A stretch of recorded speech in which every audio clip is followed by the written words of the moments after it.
Hi everyone, this is Danelli. Today I'm going to be talking a little bit about why most PhD graduates are silently depressed. Some of you know that I have been documenting my experiences with the UC Regents and one of their PhD programs,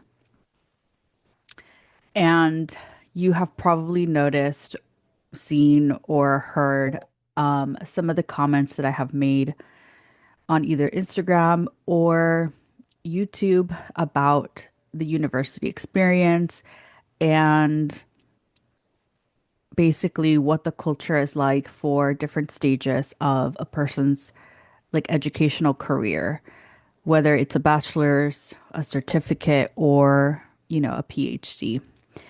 And one of the things that basically I really believe in is essentially doing things that are going to make other people's lives easier because the times where I have really struggled, even with all of my previous knowledge, my training, my skills, my, willingness to go out there and find the answers for myself and think critically through problems. Despite all of that, the times where I have really struggled have been times where I wish somebody would have been a little bit more clear and transparent about how they solved certain problems and what those problems actually were, rather than kind of like lumping them under an umbrella of issues.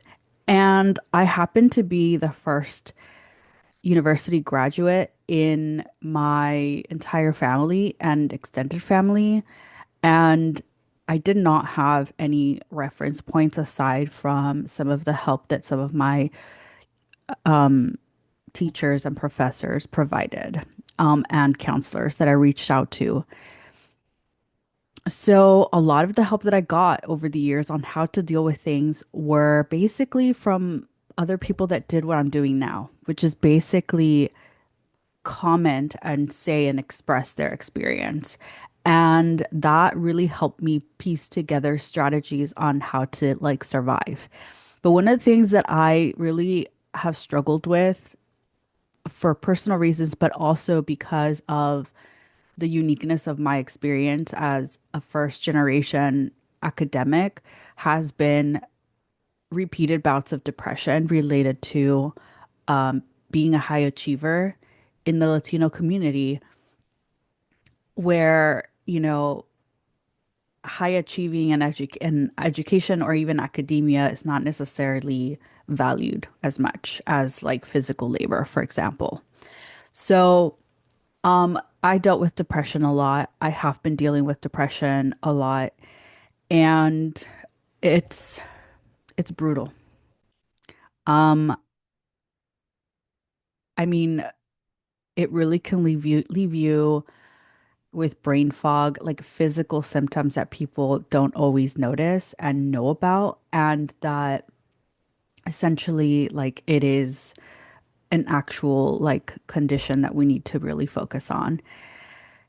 And it could leave us just tapped out from wanting to do anything, being able to do anything. And so I wanted to talk a little bit about depression in relation to university experiences, and one of those being specifically the PhD journey, right? Like, why is it so fraught for some students? And why are so many PhD students dealing with depression, and specifically silent depression? Either depression they don't know about or depression that they don't want to admit to themselves or anyone else because for whatever reason.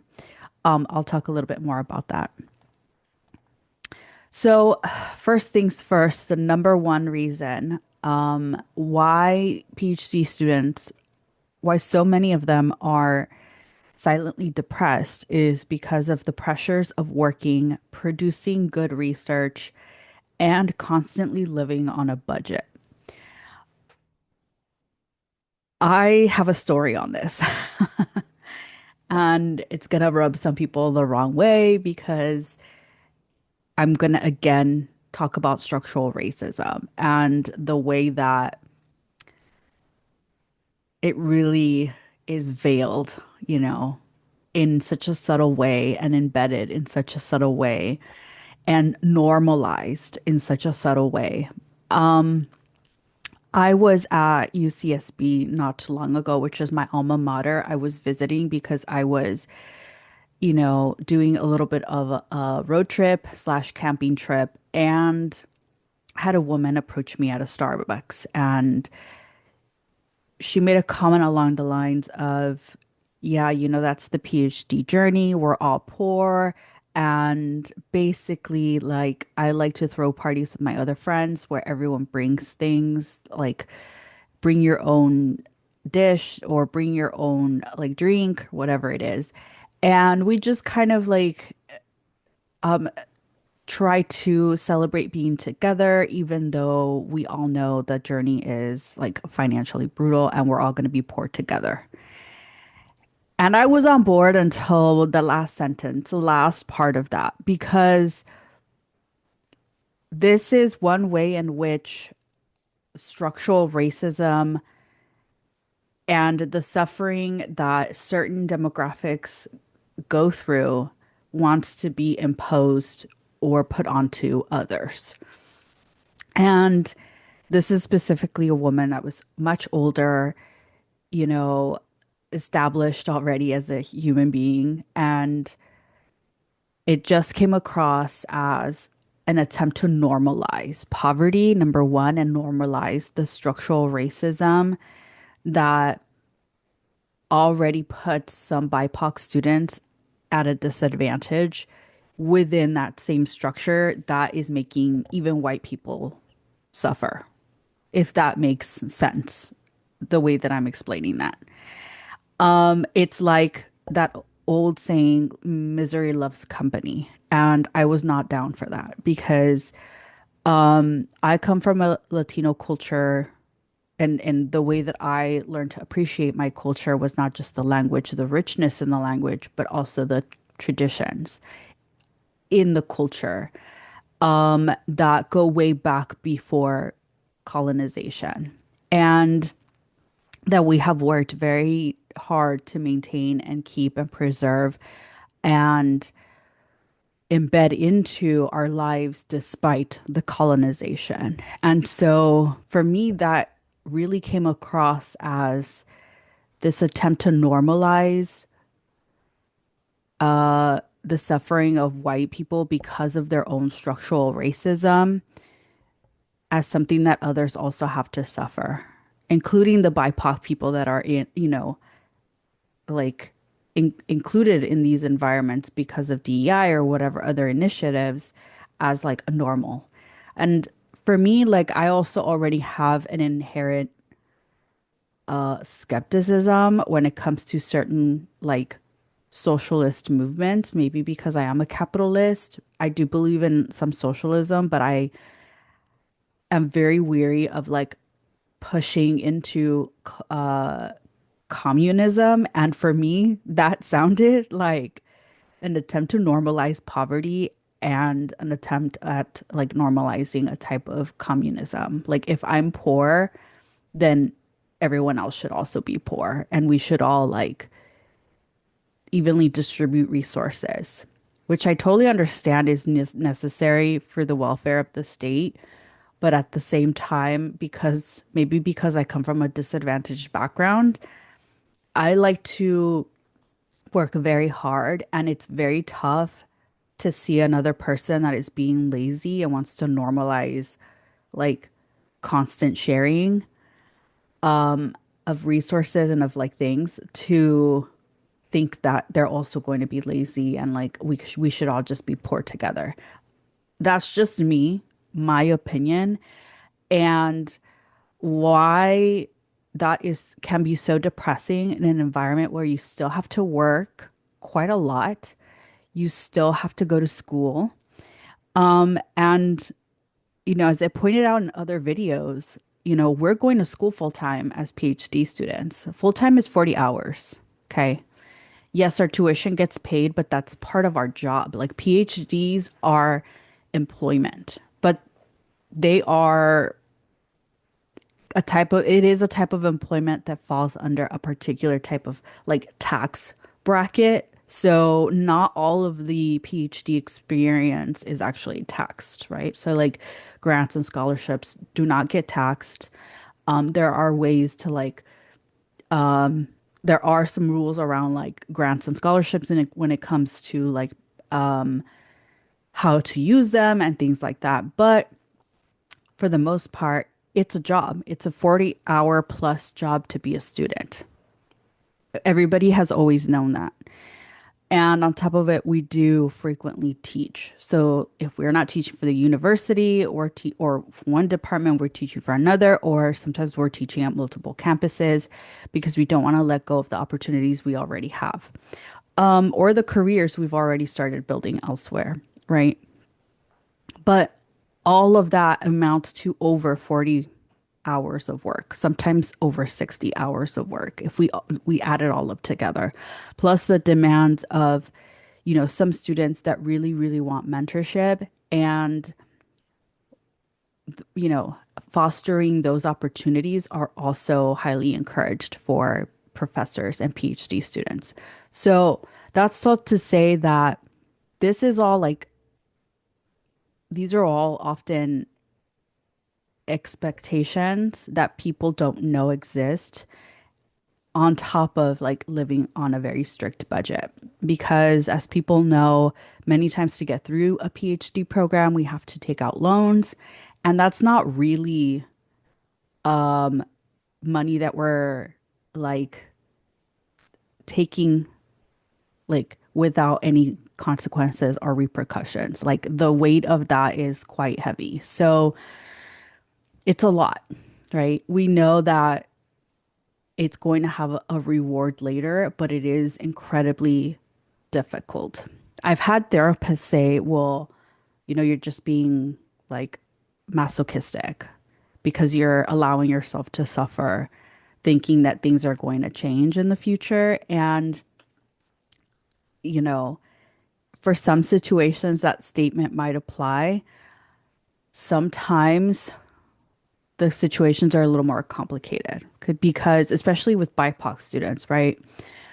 And I will get into that in a second.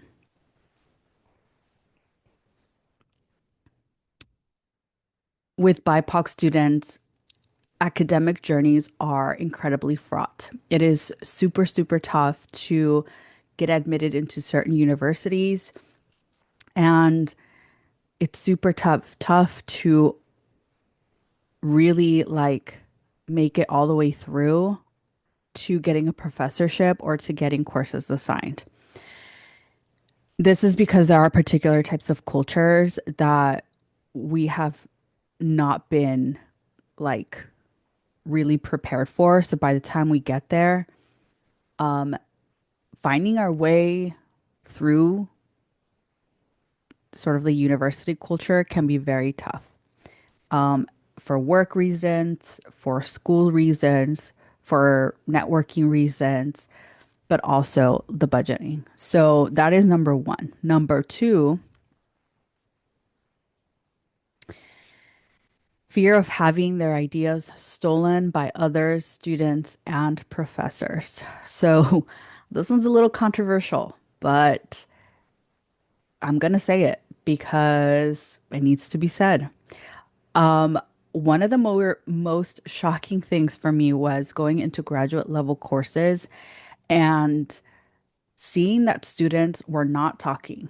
We're talking about PhD students with like supposedly have, a lot of experience reading Freud and a lot of experience reading Kierkegaard and a lot of experience reading Althusser and a lot of experience reading uh whoever, but the classrooms were really silent. And I wondered for the longest time, like, what is this phenomenon all about?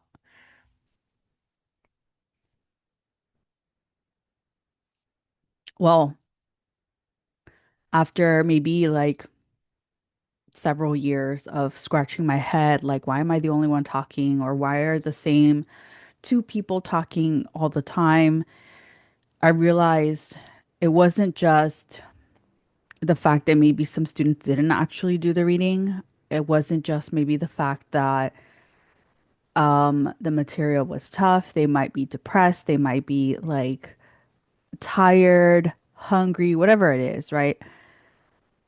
There was a subtle fear there that someone expressed at, like a few years after I had already left my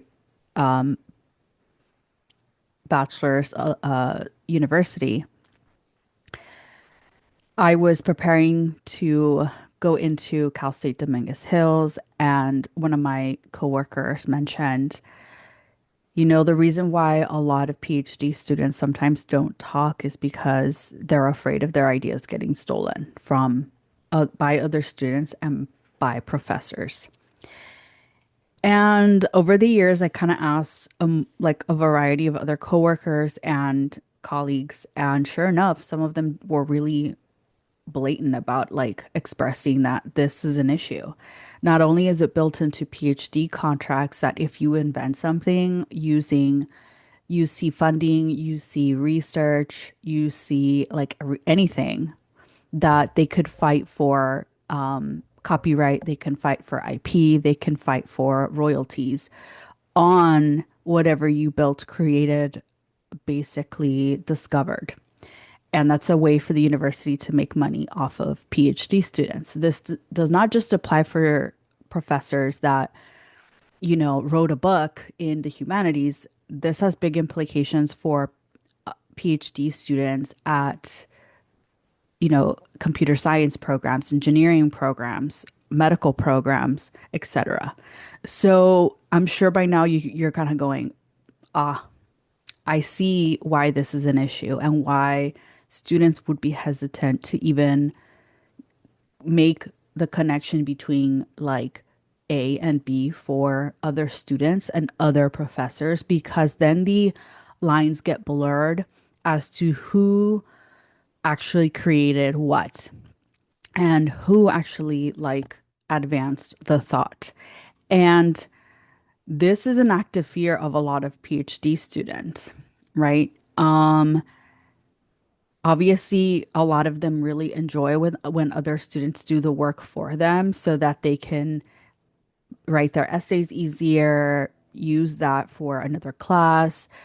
But the bigger problem is the professors. Why the students don't want to talk in class often is because the professors that are teaching are, many of them are trying to write books. Many of them are writing books in the areas in which they are, teaching the course and the themes that they're trying to deal with. And if a student is giving these ideas to the professor and connecting dots for them without having a student researcher salary attached to it, it can feel incredibly depressing to have your idea taken, incorporated, and used in a book that you don't get thanked for and you don't get paid for. So that is the number two reason, as a second reason, why a lot of students are silently depressed, is because they start to realize that this is all embedded into the culture, but it's all embedded into the literal contracts they signed. And unfortunately, because they signed contracts and because they can't accept work for the university after, unless they signed a mandatory mediation agreement, they feel like they have no option but to basically do what the university demands of them. But also, they have no option to fight for their rights if this does happen to them. Now, there's more.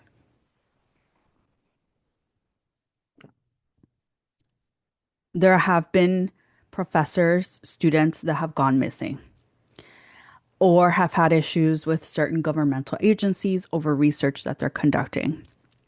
There are a lot of conspiracies around some of these, like accidents, disappearances, missing people, random FBI visits.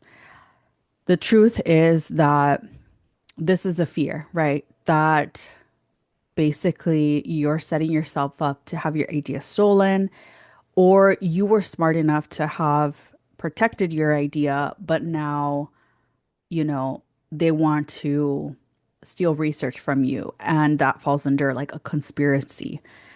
The truth is that there is some like grain of truth to that because it has happened in the past.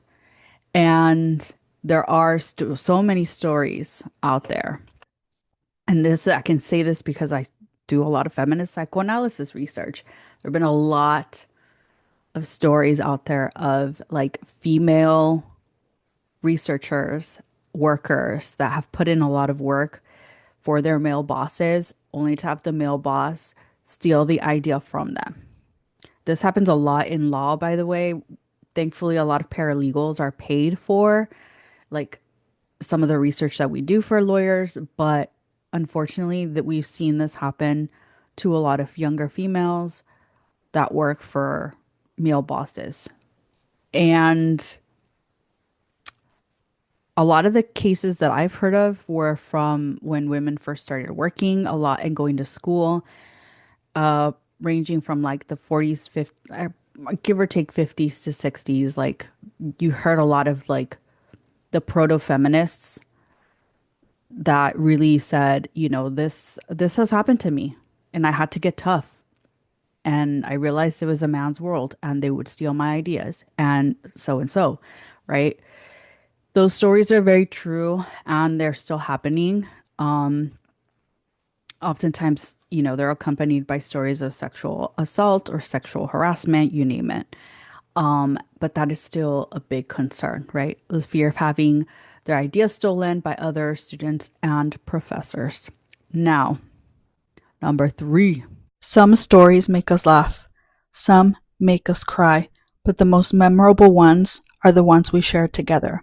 Small Town Boy, Niño de Pueblo is a story like no other. Get your copy today at Amazon. It's not always about where you came from, but where you are going. They live in an academic bubble for the duration of their degrees. That's number three. They live in an academic bubble. Okay. Yeah, I've heard people say like, yeah, but that's their choice. Like they chose to be a PhD student. They chose to like go into this profession that doesn't really pay you much and you are constantly getting into more debt to survive. I'm gonna say this like very honestly, one of the biggest reasons why I wanted to get my PhD originally was to simply combat the statistic that less than 8% of Latinas nationwide are able to finish a PhD program. As far as I could tell by the research, our demographic is the lowest demographic in the United States nationwide, right? So that is for me good enough reason to try to do it because if I can pave a way through that journey for someone else, that is a win for the community. That is a win for all Latina women. And that is, in my opinion, a worthy endeavor, right? Something to dedicate my life to. I could dedicate my life to making money. I know that I'm intelligent enough to do that if I actually just put my mind to it and I don't let, certain things stop me. But that is the reason why a lot of individuals go into like the PhD journey and they choose that. That comes with being in a bubble. That comes with like living at the university, which is its own little world and it has its own little culture. And oftentimes the real world lives on the outside, right? It can be all encompassing. It can just consume you because it involves so many different parts of, who you are, not just as a student, but as a worker. And oftentimes there's an entire like social network included. So it is a bubble.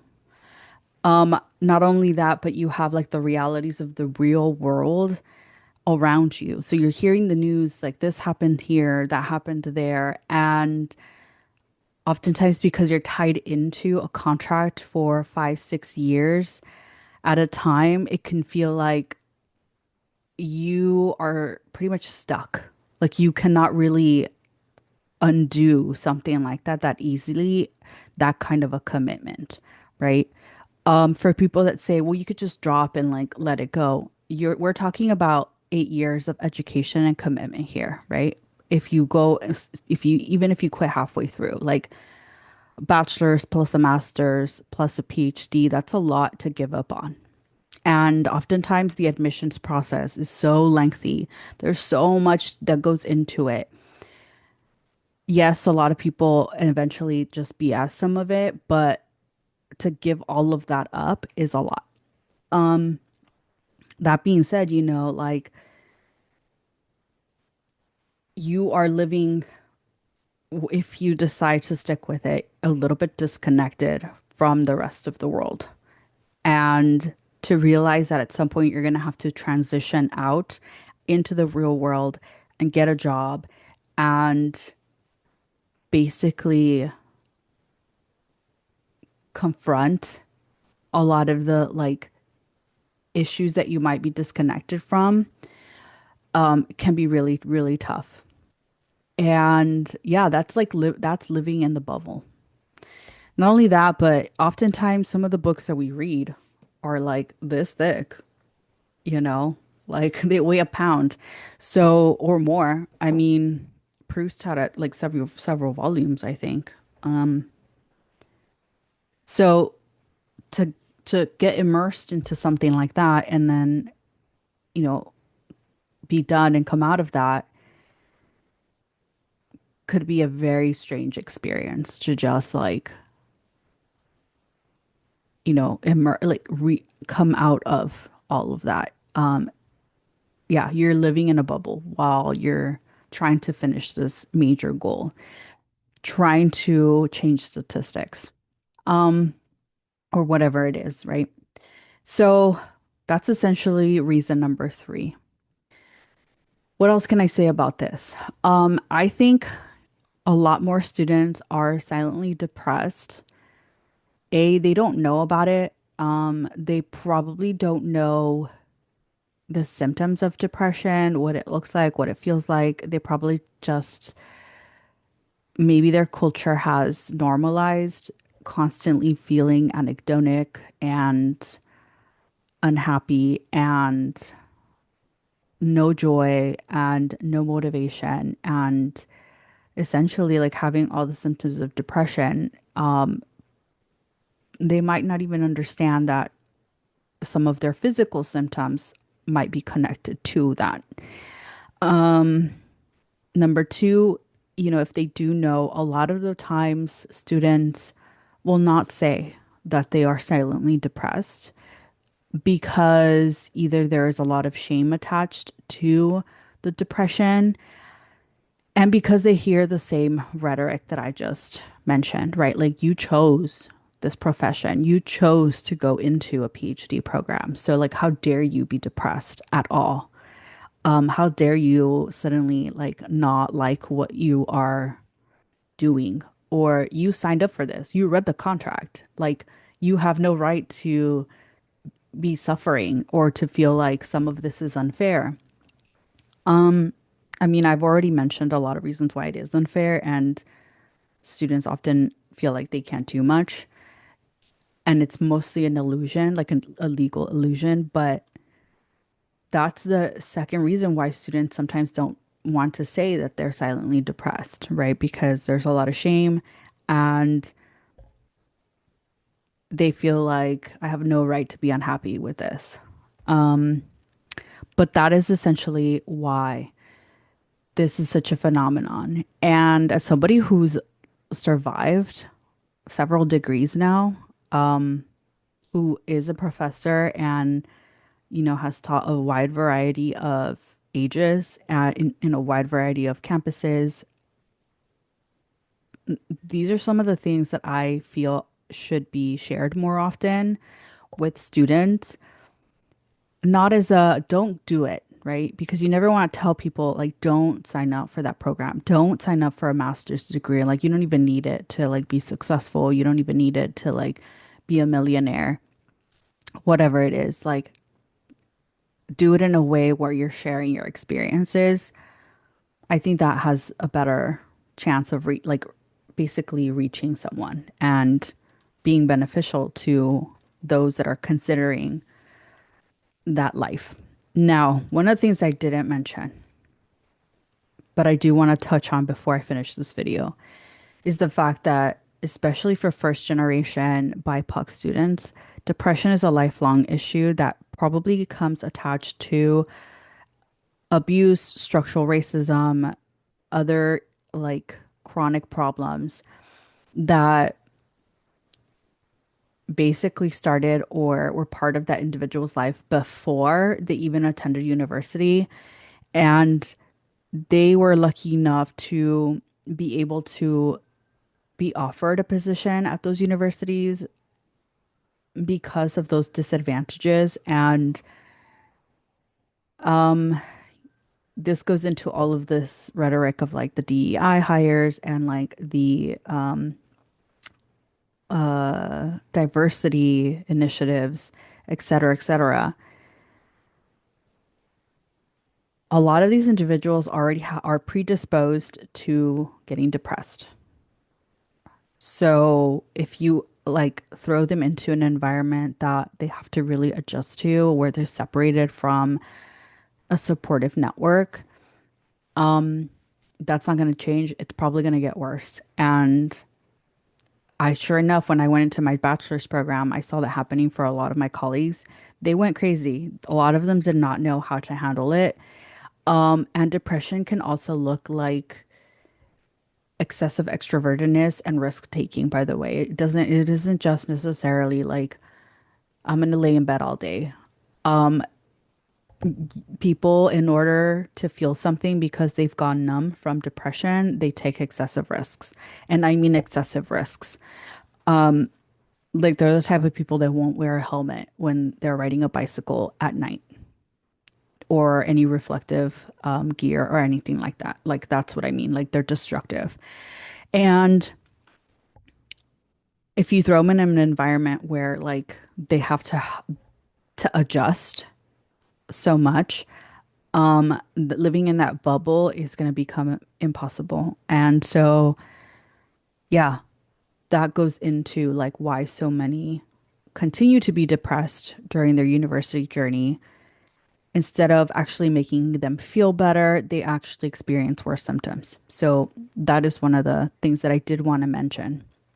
But that's it, pretty much it for now with this video. So the three main reasons are, just to summarize for you all.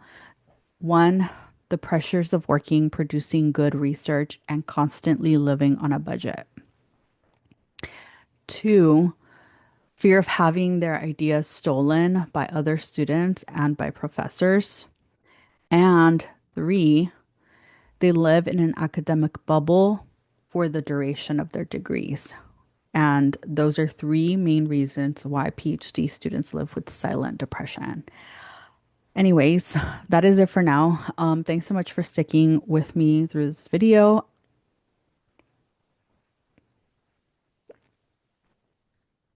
I really do hope you enjoyed that. And I hope that if you are a young student, that might help you and provide you with some clarity, guidance. Also, maybe make you feel not so lonely because a lot of people, especially if they're new in that environment, they don't know that this is a thing and they might experience it and that they're not alone, that it's actually very common. So I hope that was helpful to you all. Please like, subscribe, follow, comment, all that good stuff. I really appreciate it because I'm trying to build my YouTube channel. And yeah, I will see you next time. Thanks. Bye.